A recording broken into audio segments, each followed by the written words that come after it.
What if you could take a group of up to 5 to 10 people on your own private tour of Walt Disney World or Universal Studios, having a cast member give you a behind-the-scenes, front-of-the-line VIP experience?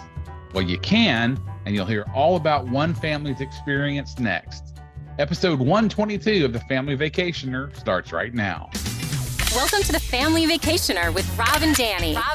The go-to podcast for families on the move. Welcome, friends. I'm Rob, and this is episode 122 of The Family Vacationer. Thank you so much for spending some time with me today. We're right in the middle of a Disney Orlando-centric 3-episode arc. In case you missed it, last week, we spoke with Chris Kane about the Swan Reserve, and the Dolphin Resort at Disney World. Now, to me, those resorts are a great answer to, do we stay on property or off property when we're at Disney World? You can stay at one of those 3 resorts and say yes to both. Next week, we're going to be having a talk about the Run Disney events and how those can be a fun family event. Of course, fun is a relative term when you're talking about that much running, but I digress. This week, we're going to talk to Ryan Ellis, who recently took his family on a VIP experience at both Disney and Universal Orlando. Ryan's going to share with us his firsthand experience and provide some insights for families that are planning their next theme park adventure. If you're unfamiliar with the VIP experience, the private VIP experience, for an additional fee, you can take up to 10 guests at Disney and up to 5 guests at Universal on a cast member-led, private, front-of-the-line VIP experience at each park. You have a cast member that literally takes you around the parks, going park to park. It's a really cool experience. Ryan will be discussing his thoughts on the VIP services at both parks and how they enhanced his family's experience and the standout attractions and experience that made their trip truly unforgettable. We'll also be diving into how his kids reacted to that VIP experience and whether it made the trip more memorable for them, and whether he would recommend using VIP services to other families planning a trip to Disney and Universal Orlando. And finally, we'll hear all about all of the Ellis family's memorable moments and experiences during that VIP tour at both parks. So sit back and relax. Join us as we explore the magical world of Disney and Universal Studios Orlando through the eyes of a family on a VIP adventure. Ryan, Sandra, welcome to the show. Thanks for having us. Well, glad to have you. So let's talk about your VIP experience. Can you tell us more about what you guys experienced using the VIP service, both at Disney and at Universal? Well, I can tell you the way that our strategy was, because we were very much, this was our big family Disney trip. We wanted to get the most out of it that we could. And so I think we were trying to be as strategic as possible in using our time as wisely as possible. So the way in general in which we used the VIP at Disney was we hit all 4 parks and we hit what was the low-hanging fruit in terms of rides and attractions. Okay. And we left on normal days, non-VIP days, we left the long lines aside and managed to hit absolutely everything else at each of those parks, which meant that on the one VIP day that we had, we were able to park hop and hit best of kind of attractions, things that you wouldn't have gotten into or that would have wasted your day. So it was really the highest and best use of your time, because you spend one day non-VIP hitting 80-90% of stuff in a given park. Right. And you spend your VIP day hitting the cream of the crop that would have eaten up your entire day otherwise. For sure. Now there's some limitation at Disney, correct? You could only do the Guardians of the Galaxy ride once, and there was one other one that I couldn't remember. But other than that, you could do front of the line as many times as you wanted, correct? Yeah, but we didn't have cause to, because what we did is we went along in each park as we kept notes of which attractions we were skipping. Right. And we ended up with about 12 to 15 of those, I believe. And that was enough time to do all of them once across all the parks for the hours that we had with the VIP. With the exception of, we did, the girls, our children did Space Mountain twice. So because we had just a little bit of time right at the end, and we're like, what are we going to do with this last bit? And our lovely VIP host took the children by herself up to Space Mountain, so Ryan and I could just watch a parade. It was fantastic. Oh, that's awesome. So I tell anybody that'll listen that the biggest that the most important part of Disney is the employees. So what was the tour guide like? Was that an extra special kind of situation, getting the behind the scenes information from them? She was great. She was great. She was very down to earth, very personal. Told us her personal story, what attracted her to doing the job that she does.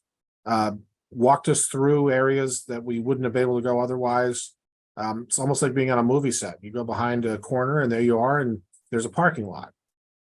So she was very able to point out some things to us, give us some trivia.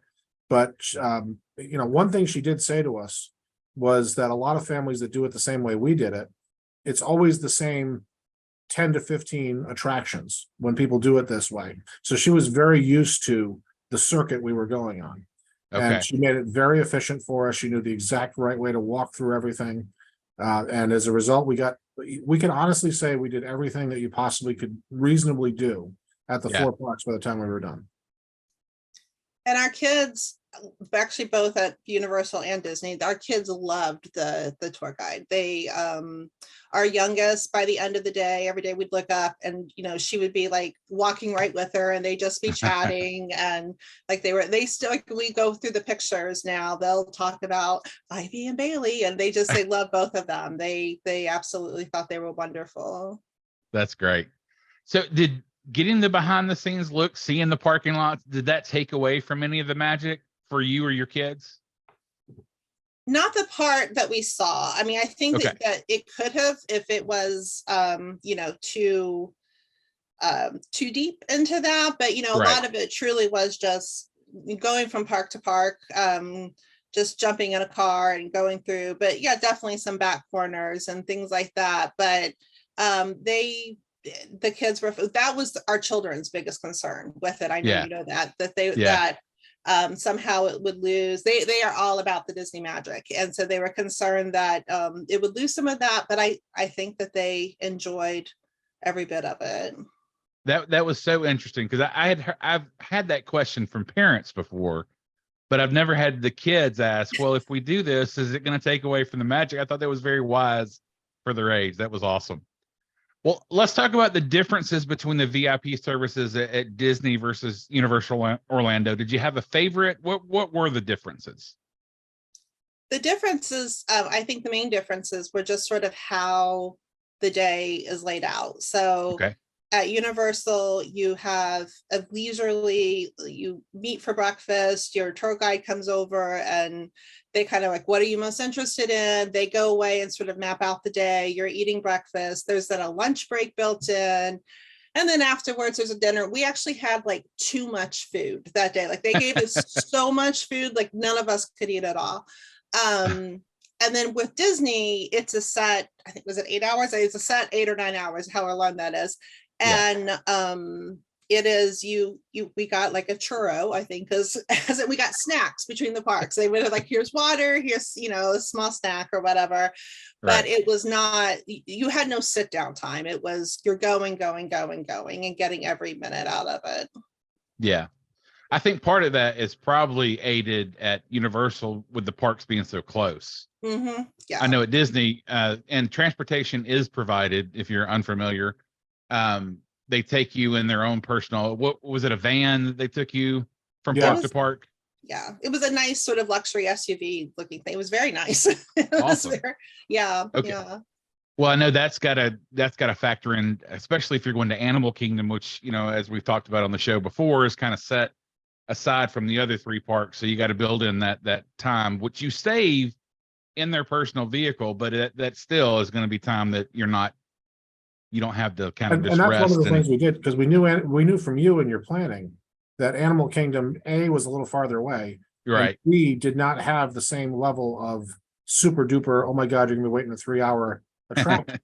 So what we did was we did an entire day of normal non-VIP at Animal Kingdom and knocked it out, and it just took it off the board entirely, which meant our VIP day could be for the remaining 3. And really, that's awesome. 2. I think it was just 2 we did. Oh, cool. Okay. Well, let's talk about what are some of the standout attractions or experiences that your family enjoyed during the VIP service at both parks? Star Wars, Star Wars, Star Wars, Star Wars. How did I know you were going to say that? It was amazing. That entire area is amazing. Yeah. I'm a Star Trek guy, not a Star Wars guy, but I speak Star Wars. Right. And so it was amazing and interesting. And I tried actually the morning of the VIP. I tried standing in the new Star Wars one, the Guardians of whatever it's called. I forget the new Star Wars, not the Rise Millennium of the Falcon. Resistance. Rise of the Resistance. So Right. I stood in that line saying, okay, well, maybe I can sneak this in and we can do other stuff for VIP. And the ride broke, as it does most mornings, right? And so it wasn't until the VIP part started and she got an announcement that the ride was open that we ran right up to the cord cutting, part of the line where you could just go right in, that we were able to use it. To me, that was the most memorable experience because you get to be in an environment that you didn't think you would ever be in real life. Yeah. Well, chances are if you didn't have that VIP tour guide, you Never. wouldn't have got on that ride because It never would have happened. once it gets going, the line gets pretty long. And, I think I had suggested that you guys try to hit that first thing and never thinking that it would break that early in the day, but it did. Yeah, we got there pretty close to rope drop. And even by the time we got to that line, it would still wound its way almost back to the, to the original Star Wars thing, which is way back when you're back. Oh, yeah. The Star Tours you're talking about. The Star Tours. It was almost back to Star Tours after winding wow. up. So there's no practical way. And this was the time of year we went. We timed it to have the fewest possible people in the park. Yeah. And it was that popular. I don't know how anyone would ever get on absent dumb luck without a VIP. Right.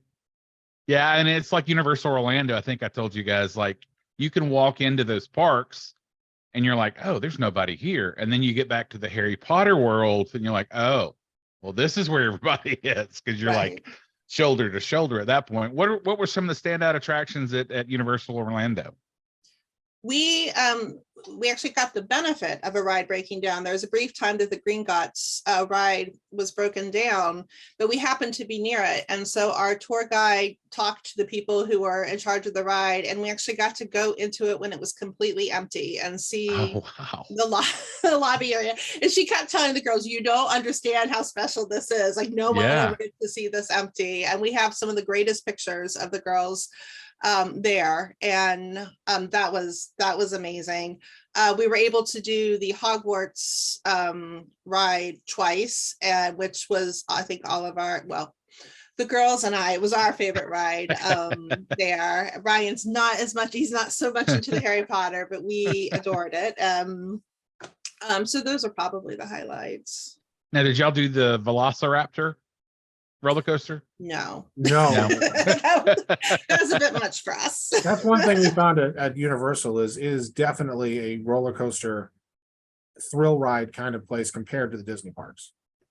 Yep. Yeah. And that's a recent kind of thing too, because one of my family's biggest marks against Universal was just how everything seemed to be a screen. Like it didn't matter what ride it was, you were in front of a screen, but since the past 5-10 years, they've added all those roller coaster experiences, and it's really changed the way you perceive the park, no doubt. Yeah. Well, how did your kids? Well, go ahead. Well, the ones I liked. I'm not a Harry Potter fan, but I really liked the King Kong one. That was really cool.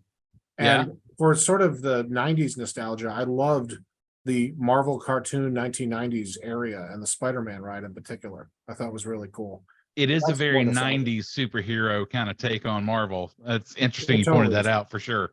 I was telling my daughters, this is what the 90s felt like when you're walking around and everything's all happy and cheery, and I feel like there's a Smash Mouth song about to come on.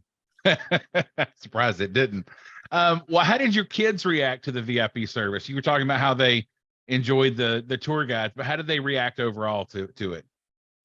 I think that they saw, they enjoyed it. They saw the huge benefit of it, because the first day we were at Disney and we were at Magic Kingdom, we had warned them about the lines, like we told them what they were going to be like, but they had no concept of how, like, what, we have to wait how long? Like, it was unbelievable. So the fact that they could just enjoy those rides and not have to worry about, waiting for an hour. I think things like Jungle Cruise, they loved Jungle Cruise, but I'm like, Right. you know what? If they had to wait for an hour in line to go on Jungle Cruise, they would not have loved Jungle Cruise. And so they definitely,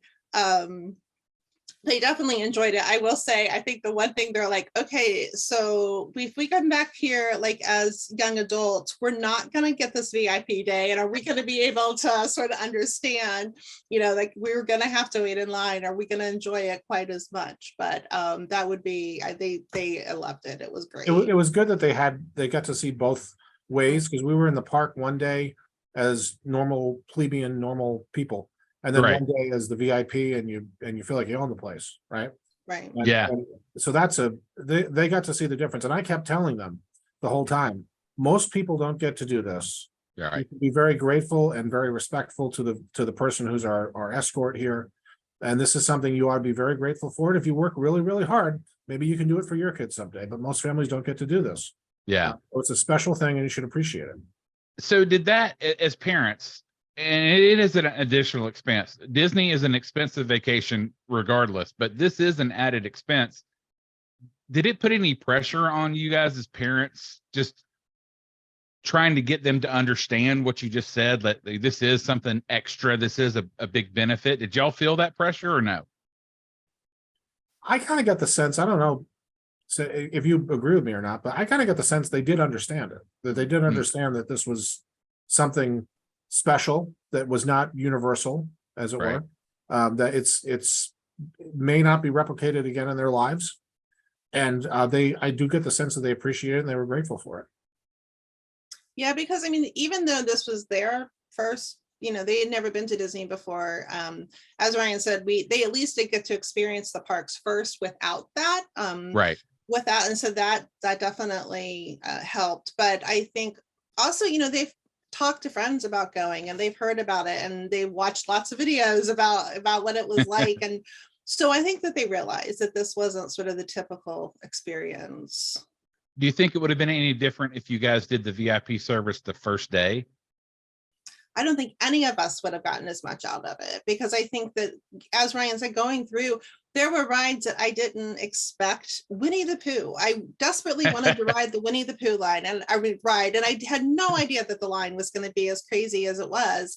And so there were rides that I never really thought were going to be on our list of rides that we needed to catch on VIP day. And so that was part of it. But I think just all of us really had a much bigger appreciation for it after doing the park without it. Yeah, that's essential. If you're going to do a VIP day, I think the way we did it is the optimal way to do it. You don't want to, unless money is no object, which is not true for most people. Right. You don't want to only do VIP days. Right. So you want to save it toward the end so that you can determine what's the best use of my time here? Do I want to spend 2 hours in line today, or do I want to save this for the VIP day? And you accumulate a list of things, you stay organized. God knows you're organized enough in order to go on the Disney trip in the first place. So it's just a little bit more organization. You kind of email it to yourself kind of thing in your phone, and you forget about it. And before you know it, you've got a dozen attractions that you want to hit on your VIP day. And there you go. It's a business trip. Yeah. Peter Pan, that was one that always surprises me. There's a line for that. It's a great ride, but you would never expect the line to be hours long, but it always is. It's crazy. Right. I feel like I know the answer to this next question, but I'm going to ask anyway. Would you recommend using the VIP service to other families that are planning a Disney or Universal trip? I look at this from like a financial planning perspective. If you have a budget for a Disney trip, I would say that the VIP experience should be higher than you probably think it is when you're planning it.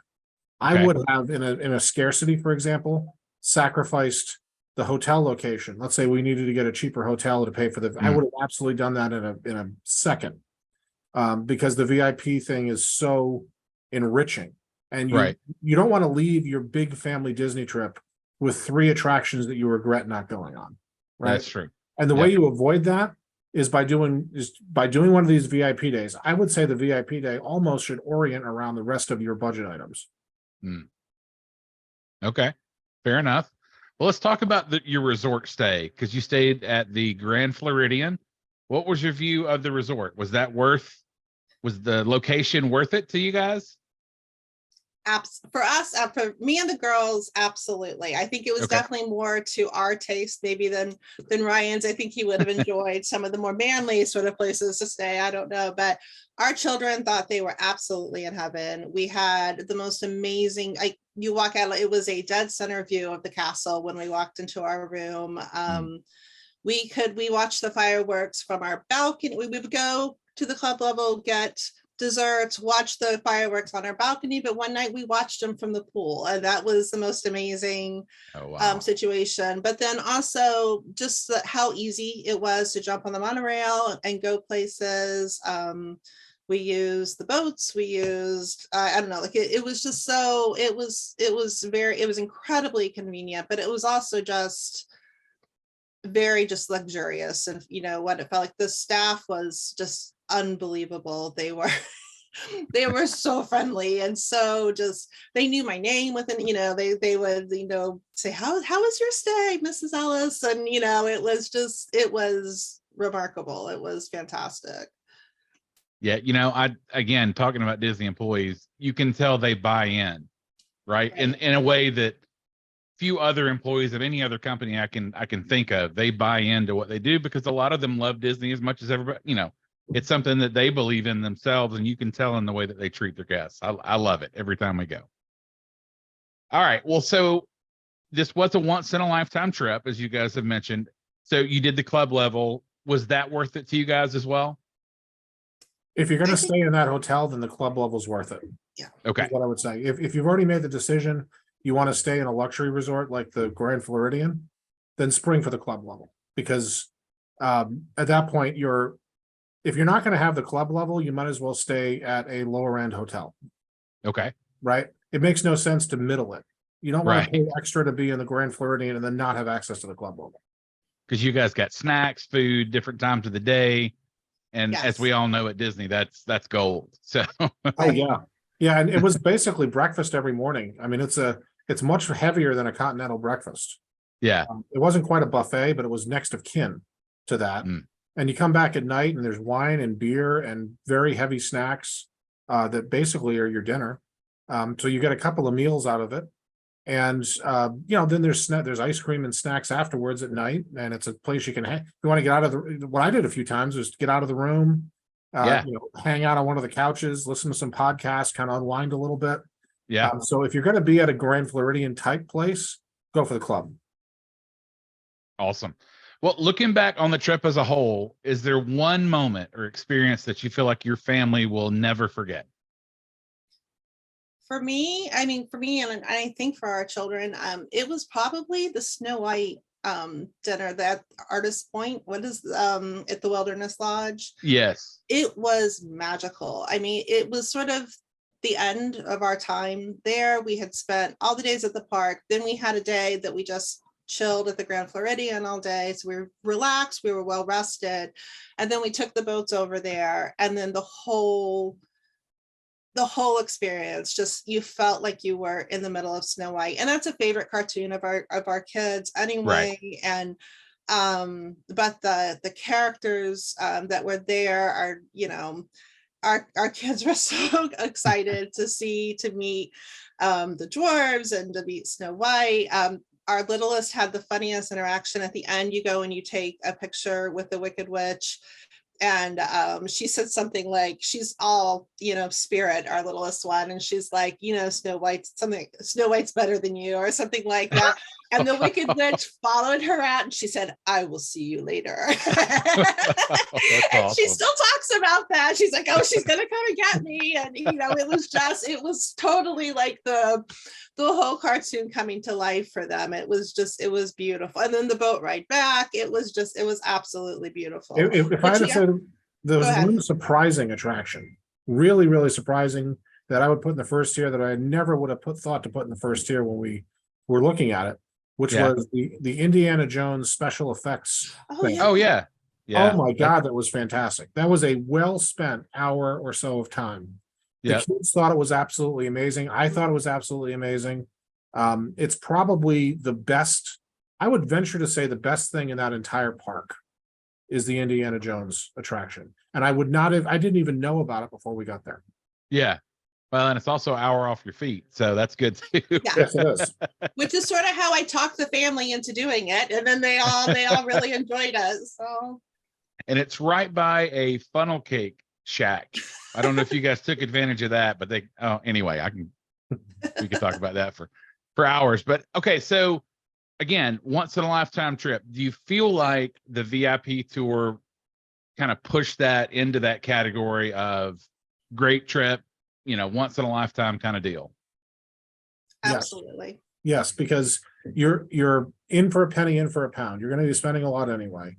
Right. It's a once in a lifetime trip. Everybody's budget is going to be different. We early on when we were talking, we always told you, hey, round up because we want to do the best.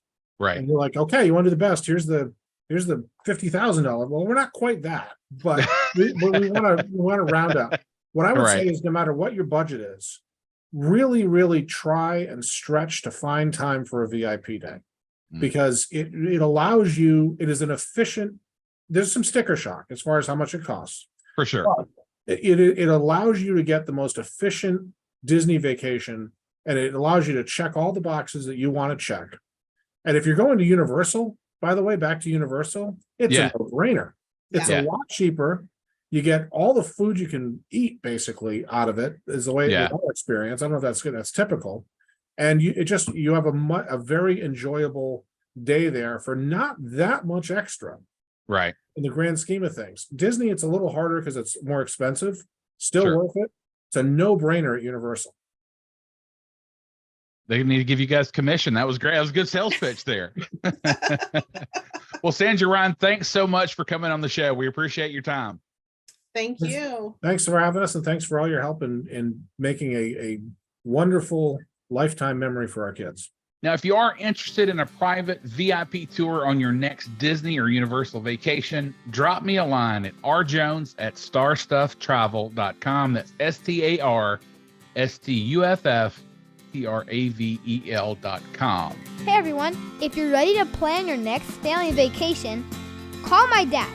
He would love to help you as a certified travel agent. He never charges a fee to help you plan your vacation. Email him at rjones@starstufftravel.com. Get started planning your vacation today. Well, that's it for episode 122. Join us next week as we take a look at the Run Disney events. Till next time. Thank you for listening to The Family Vacationer. Make sure and subscribe to hear more of Rob and Danny.